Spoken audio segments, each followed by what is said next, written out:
তবে এই গ্যারেজটা জোরপূর্বকভাবে আমার কাছ থেকে নেওয়া হয়েছে, জোরপূর্বকভাবে নেওয়া হয়েছে, নেওয়ার করছে এই গ্যারেজটা আমার। কড়াইলে ইউনিট বিএনপি নেতার দখলে রিকশা গ্যারেজ। রাজধানীর বনানী কড়াইল বস্তির মোশাররফ বাজার এলাকায় রিকশা গ্যারেজ দখলের অভিযোগ উঠেছে ইউনিট বিএনপির এক নেতার বিরুদ্ধে। স্থানীয় সূত্রে জানা গেছে, আলম নামে এক ব্যক্তি অনেকদিন ধরে ওই গ্যারেজটি পরিচালনা করে আসছিলেন। কিছুদিন আগে তিনি এটি বিক্রি করে দেন।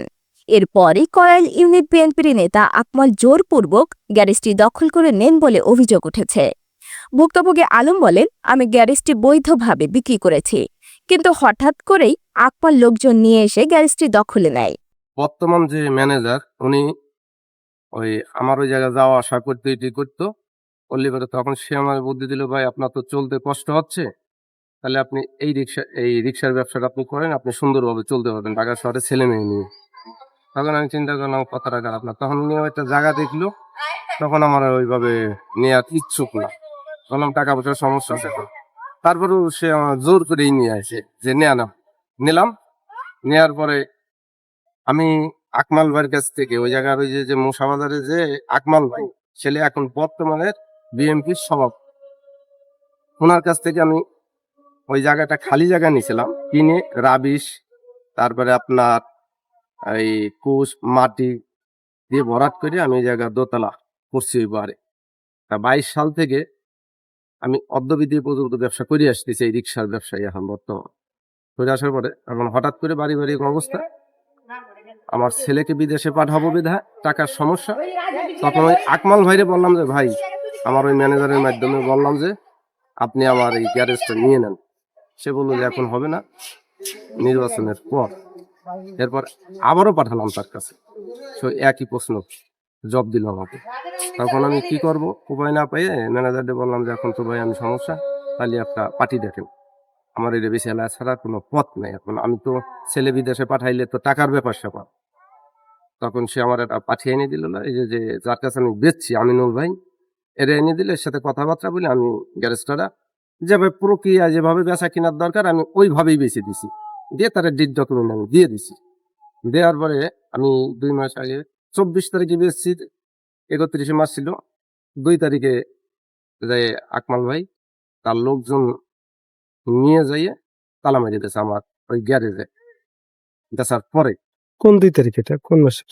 এটা হলো মনে করেন যে আপনার মে মাসের 2 তারিখে। একজন প্রত্যক্ষদর্শী জানান, 2 দিন আগে আকমল ভাইয়ের সাথে কয়েকজন লোক এসে গ্যারেজের দখল নেয়।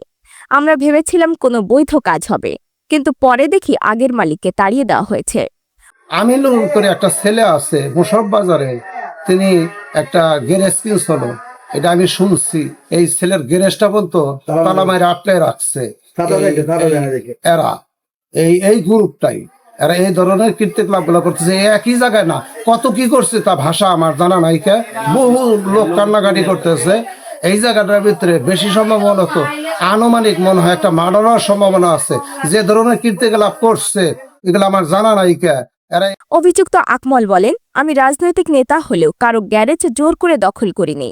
গ্যারেজটার মূল মালিক ছিল কি ভাই, এই গ্যারেজটা উনি আমার থেকে জোর করে নিতে, বুঝছেন, আওয়ামী লীগের সময় মুক্তবাদী দিয়া। উনি কিন্তু আওয়ামী লীগের কেয়ারটেকারের যে শেখ সেলিম সাহেবের কেয়ারটেকার বনানীতে উনি রিক্সা ছিল।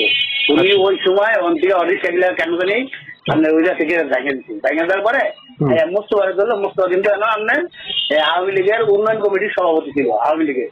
আচ্ছা, বুঝছেন, তো আমার একটা গ্যারেজ ছিল বড় লম্বা, এই গ্যারেজটা সে বললো কি আইসা মুস্তফা ভাই আমি হেরে দাঁড়া দিতে খাস করে বললো কি আমার এটা ছোট করে ভাই দাঁড়া দিন, আমার দোতলা ছিল, কাঠের দোতলা বুঝে নিচ্ছে কিরকম এরা কাইটা ওনারা আমার জায়গা দিতে। মানে ওনারা জায়গা দিতে এই জিনিসটা উনি বিক্রি করে ফেলাইল ভাই। উনি তখন বলছে ভাই জোর করে নিছি আর যাই নিছি ভাই, আমি যদি 10 দিন থাকলাম, না থাকলে আপনার জিনিসটা কিন্তু আপনি দিয়ে দেবো। মানে কে বলছিল এই জিনিসটা ভাই, এই জিনিসটা সে এটা না করে এই জিনিসটা সে অন্য লোকের কাছে বিক্রি করে দিতেছে। পরে আমি যায় আমার ওয়ারেন্ট টাকা জিজ্ঞেস করলাম, জিজ্ঞেস করে বলবা কি আপনি তালা মেরে দেন, পরে আপনার এটা শুরু হবে বলে। এদিকে গ্যারেজ দখলের ঘটনা নিয়ে অনুসন্ধান করতে গেলে আমাদের প্রতিবেদকের সাথে যোগাযোগ করেন এক ব্যক্তি। যিনি নিজেকে ১৯ নম্বর ওয়ার্ড বিএনপির সাধারণ সম্পাদক আব্দুল্লাহ আল মামুন বলে পরিচয় দেন। বুঝতে পারি। আকমল আমি কাউকে ফোন দিচ্ছিলেন। হ্যাঁ, আপনি কে? আমি আব্দুল্লাহ আল মামুন। তো আমরা সবাই মিলে এই চালিয়ে করি, ঠিক আছে? এটা তো তাও না জিডি করতে, অভিযোগ করতে। আমি জানি বলতে কি মূলত গ্যারেজটা ওনারই ছিল, আকমলেরই ছিল, বুঝছেন? বিগত সময়ে আওয়ামী লীগের লোকেরা অর্থে স্বাক্ষর আছে, দলিল নিচ্ছে, কথা কিছু বুঝেন? এখন দলিল নিচ্ছে একটু সত্য, টাকা উল্লেখ করছে একটু সত্য। পরে আমার যখন সে আবার আরেক জায়গায় বিক্রি করবে এরকম শুনছে বুঝছে, পরে আর কে রেখে নিচ্ছে এবং থানায় জিডি বা মামলা এই জাতীয় কিছু করতে আসছে। এখন তো তারপর আপনি আপনার তথ্য অনুসন্ধানে আপনার প্রয়োজনীয় দেখে যাবেন। তবে খোঁজ নিয়ে জানা গেছে বিএনপির দলীয় শৃঙ্খলা ভঙ্গের অভিযোগে আগেই তাকে দল থেকে বহিষ্কার করা হয়েছে। আরও জানা যায় এদের নেতৃত্বেই করাইল বস্তি জুড়ে চাঁদাবাজি, দখলবাজির বেপরোয়া কর্মকাণ্ড সংগঠিত হচ্ছে।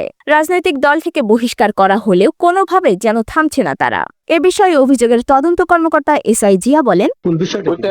ওইটার আসলে বিস্তারিত আমি তো ওইটার গেছিলাম আমি, ঠিক আছে সাথে, তো ওটার একটা অভিযোগ করছিল যে ওটা অভিযোগ আছে এসআই নাজমুল স্যারের কাছে।